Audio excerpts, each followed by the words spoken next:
à tous et bienvenue dans ce nouveau numéro de Paris c'est fou, les meilleures expos, les soirées les plus prisées, les rendez-vous insolites à ne surtout pas rater. Grâce à nous, vous serez toujours en première ligne des tendances parisiennes et bien évidemment les meilleurs m'accompagnent, Audrey, Sarah et Anne Denis, respectivement Miss People et Miss Culture. De quoi allons-nous parler les filles? Aujourd'hui, je vous emmène à un défilé 100% chocolat avec des célébrités sur scène et aussi dans le public, vous allez le voir. Et si vous baladez dans Paris, vous n'avez pas pu passer à côté des affiches de la princesse de Montpensier, comme Alex sur son Twitter.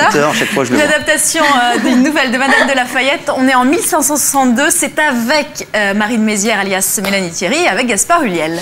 Un salon donc très croquant, un film plein de passion, un programme palpitant, on peut le dire, surtout quand on sait que le plus chevelu des mondains parisiens nous accompagne, Alex Maras, le tape-l'incruste le plus connu du 16e arrondissement. Dans quelle soirée t'es-tu encore faufilé? Déguisé, je crois. Déguisé, il y a 3 jours, c'était Halloween, et moi j'en avais marre de lire et de regarder des reportages télé.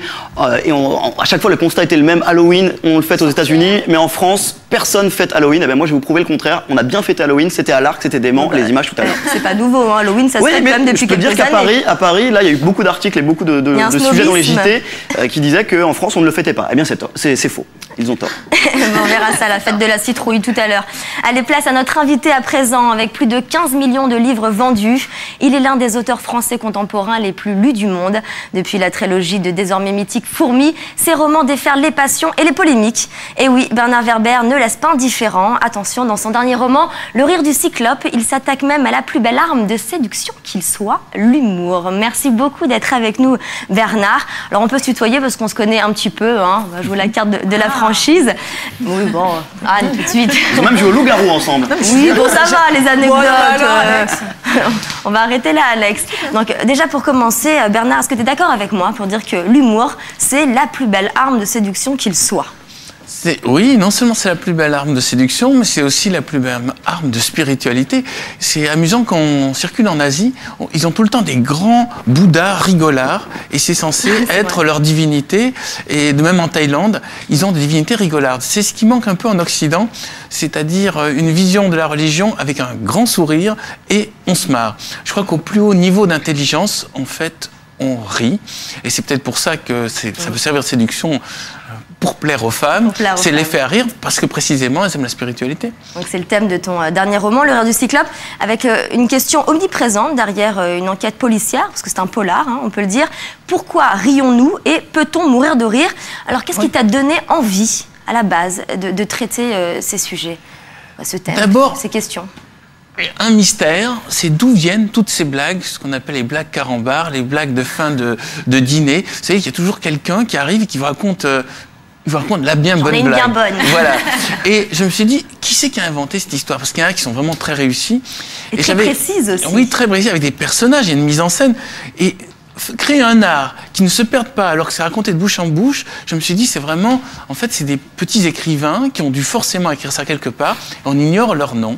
Donc j'ai imaginé une société secrète qui regroupe la Grande Loge de l'humour, qui depuis la nuit des temps regroupe tous les gens qui ont envie de faire rire le monde pour le détendre et pour lutter contre les tyrans. On va en parler plus en détail, Bernard, dans quelques instants.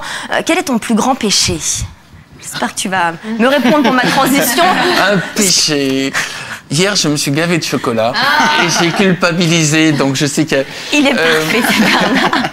Non, mais alors, j'ai un problème avec toutes les pralines de fin de soirée et tout ça, c'est quand je commence à en prendre une, il y a une sorte d'appel automatique et au bout d'un moment, j'y vais en me disant, bon, foutu pour foutu, allons jusqu'au bout de cette erreur. C'est un antidépresseur, le chocolat. Allez, on va en parler tout de suite avec Audrey, la page People.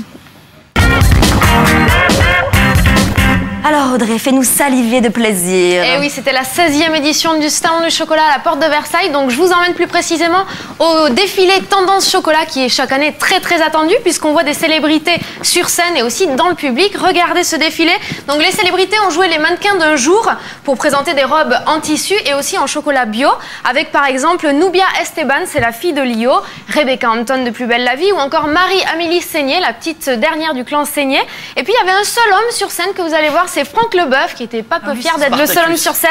Et le clou du spectacle, Oh là ça a été là. ça, l'envolée d'un mannequin Irène Salvador qui cachait sous sa robe des petits acrobates sous le regard attentif de Bernard Pivot et de Jean-Pierre Raffarin. Alors, c'est un beau défilé, mais ça ne doit pas être très pratique hein, de marcher avec une robe en chocolat, Audrey. Ouais, exactement. Bon, ça dépendait, oui, ça dépendait Ça des fond, modèles. bah ouais, les projecteurs. Ouais. Justement, c'est ce qu'on a demandé aux personnalités. Est-ce que vous avez éprouvé des difficultés avec ces robes en chocolat? Écoutez la réponse.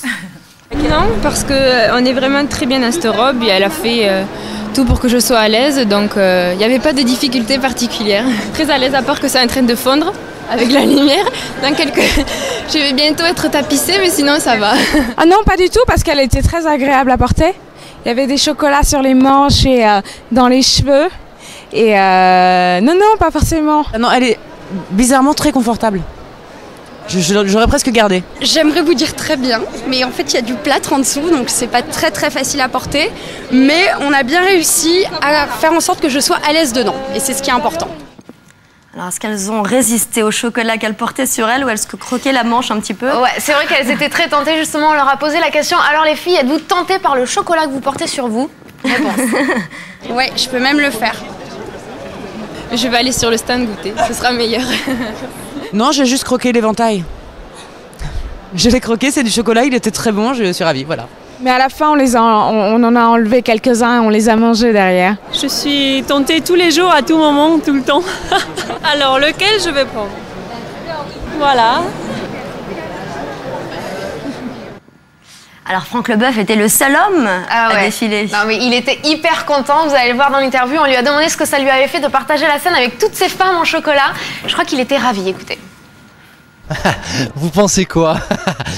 Un grand plaisir, hein? Que des filles à croquer, magnifiques. On a l'impression d'être l'élu. Et voilà, non, mais c'était tellement impromptu parce qu'on m'a appelé il n'y a pas si longtemps pour me demander si ça m'intéressait et j'ai trouvé ça tellement charmant parce que moi je suis féru de chocolat.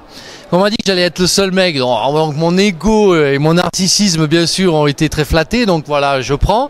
Et puis c'est vrai que c'est une super soirée parce que on est subjugué par les robes, mais aussi moi j'ai trouvé que mon costume était parfait, était magnifique, j'ai adoré. Je trouvais ça adorable. J'ai passé une superbe soirée. Il a passé une super soirée et ça m'étonne pas. Il était bien content.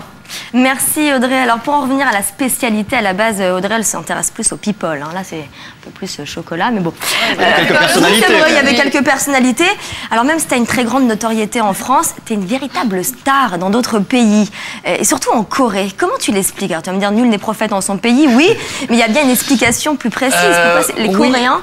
La Corée est sortie de la dictature dans les années 70 et ils ont une sorte de nouvelle génération de jeunes qui ont envie de se tourner à fond vers le futur et qui sont pas du tout dans la nostalgie du passé parce qu'ils ont un passé un peu difficile.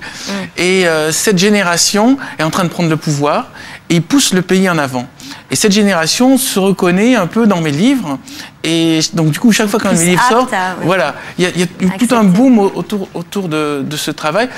Vu que je parle de science, je parle de spiritualité, je parle de philosophie, en France, c'est un truc un peu nouveau, c'est bizarre. Mais là-bas, ils sont très ouverts au mélange des genres. Pour eux, parler d'un polar et en même temps de philosophie, ça ne pose aucun problème. Et le deuxième pays qui est en train maintenant de s'ouvrir à ça, c'est la Russie. Et c'est pour les mêmes raisons. C'est qu'ils sortent d'une sorte de dictature aussi, de système très froid, et ils ont envie de l'appel d'air. On ouvre les fenêtres et on regarde le futur. Et chez nous, peut-être parce qu'on est dans le confort, on n'a pas autant ça. Et puis le français aime bien critiquer. Et puis on aime bien la nostalgie de la littérature du passé. On aime bien, en France, un bon livre, c'est un livre qui ressemble à quelque chose qui a déjà été fait.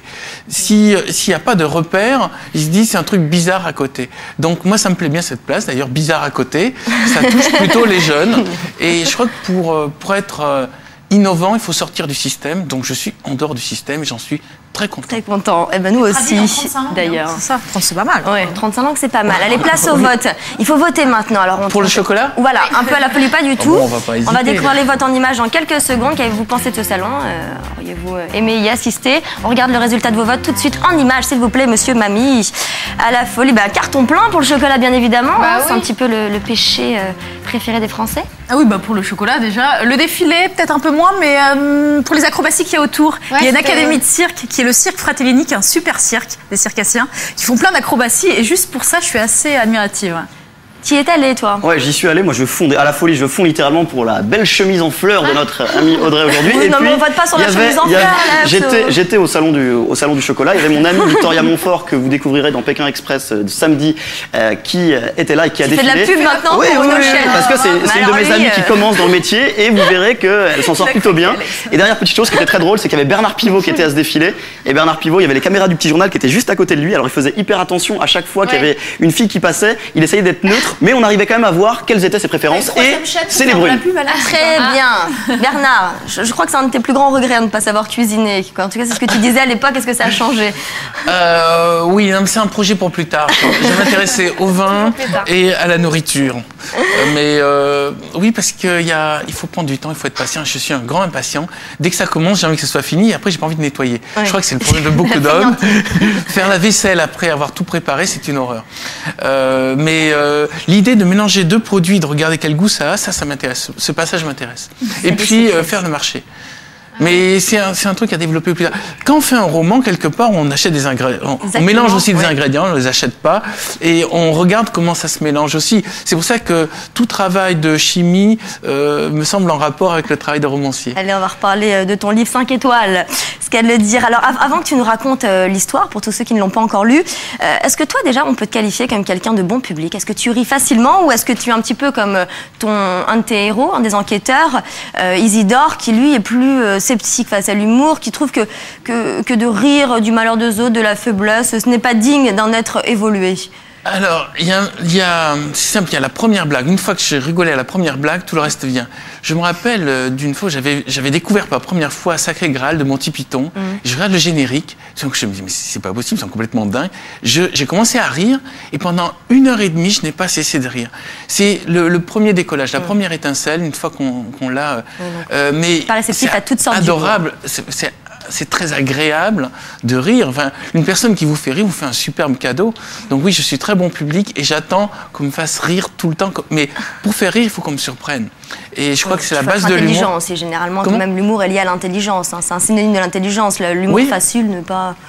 Oui, c'est-à-dire tout ce qui est blague, de cul, de pipi caca ou de racisme, c'est l'humour facile et c'est 80% de l'humour. L'humour de pipi caca, ça a été la première blague de l'histoire. On va en parler dans quelques secondes. Déjà, dis-nous de quoi ça parle. Je crois que tous les téléspectateurs sont impatients comme tu disais, de connaître l'intrigue. C'est avant tout un polar. Oui. L'idée, c'était de parler de l'humour d'une autre manière. Au lieu d'en parler en forme de recueil de blagues ou sous forme de livre philosophie, d'en parler sous forme d'un polar avec un grand suspense.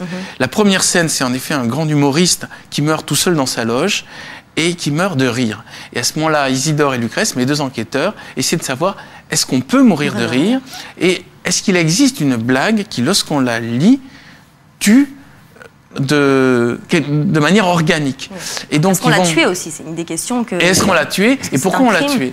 Alors ça m'a permis en même temps de parler de l'humour, mais aussi de parler des coulisses du monde des comiques, qui est un monde qu'on connaît finalement très peu.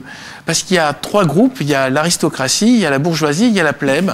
Et la plèbe, c'est 15 000 personnes qui essaient de faire rire et qui essaient d'apparaître à la télévision, qui essaient d'avoir des shows et qui souffrent énormément et qui s'entretuent entre eux. Justement, est-ce que tu t'es inspiré... Ça, c'est la réalité. Hein. Je voulais évoquer ça. Justement, pour le personnage principal, en tout cas pour le Cyclope, hein, c'est pas le personnage principal, mais central, on va dire, Darius, tu t'es inspiré de certains humoristes que tu côtoies, peut-être, que tu connais? Alors oui, je vais pas citer les... Je précise quand même qu'il est très cynique, hein, que c'est même, à la limite, il devient fou même après avoir... c'est l'humoriste le plus connu en France. Voilà. Et aussi le français préféré des Français. Mais je crois que n'importe quel être humain auquel on donne beaucoup d'argent, qu'on monte tout le temps à la télévision et auquel on donne un pouvoir médiatique, au bout d'un moment, ça lui monte à la tête. Même s'il est très serein, même s'il est très sympathique, même s'il est très clair dans sa tête, le seul fait d'avoir l'admiration et le rire des autres, au bout d'un moment, ça nous gonfle. Et donc, mon Cyclope... Il a tout ce qu'il veut aussi, les mannequins, la drogue, tout ce qu'il peut avoir, il l'a. Mais bon, j'ai utilisé une base qui est un mélange de quelques humoristes célèbres, dont notamment Coluche, qui est très bien décrit dans un sketch de Desproges qu'il appelle Le Roi Rigolo XIV, et dans lequel il raconte que Coluche était entouré d'une cour de personnes qui, quoi qu'ils disent, se mettaient à rire. Quand il disait « passe-moi le sel », les gens riaient parce que c'était une sorte d'obligation. Le roi Rigolo XIV devait forcément faire rire tout le monde. Et au bout d'un moment, même Coluche en avait marre d'être entouré de ces cire-pompes et il se retrouvait extrêmement seul. Même il a eu donc ce penchant pour la drogue. L'élégance du désespoir, hein, tu le dis, voilà. Mais c'est un peu aussi le propre de l'homme. On rit aussi pour oublier qu'on va mourir, pour oublier... L'angoisse. Pour compenser notre angoisse. Et c'est pour ça que